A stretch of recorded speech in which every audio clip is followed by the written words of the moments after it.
The act of drawing is associated with the act of seeing, but the two things are not the same. Nothing looks like a drawing.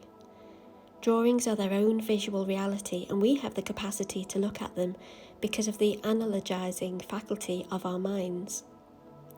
Our ability to recognize form and give it its appropriate name or analogy is what makes our experience communicable. This is the basis of comprehension and language. The same faculty allows us to understand the line drawn on a page or read the shape of the hot water bottle.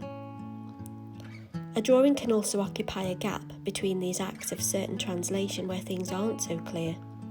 Here we might imagine the breath on a pane of glass or mirror, misting over what was previously clear. Drawing is often thought of as a very private activity. Many drawings are made and never meant to be seen.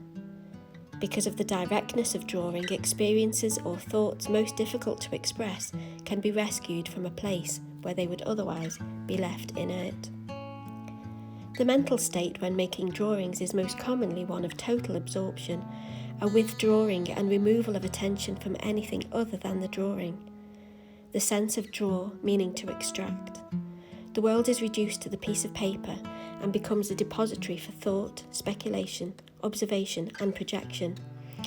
There are numerous grounds utilised throughout history: the cave wall, bark, skins, pottery, fabrics, papyrus, papers, notebooks, backs of envelopes, and coming full circle, returning to the cave in the direct use of the gallery's white wall. Cave drawings were drawn directly onto a part of the world.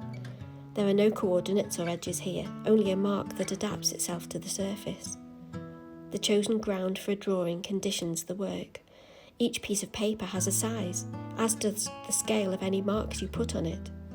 The edges have to be negotiated, and as a rule, so do the 4 right-angled corners of the paper. There is middle, top and bottom, and a back to the paper. Drawings are either wet or dry. Materials used to make a drawing form an infinite list, but can usually fall in with either of these distinctions. It is their wetness that calls on another sense of the word to draw, to cause to flow, to draw water or liquid, or to drain from a source. Drawing has many fluid aspects. The dipping of a brush into ink emptied from the sacs of an octopus is a centuries-old occupation.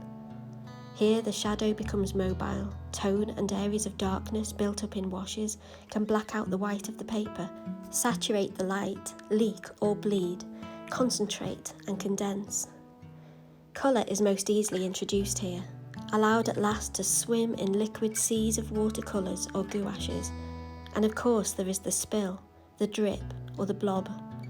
This is the hazardous introduction of a medium that may behave in an unpredictable and unrepeatable manner. Embracing this emblem of uncertainty has been an inspiring beginning for many drawings.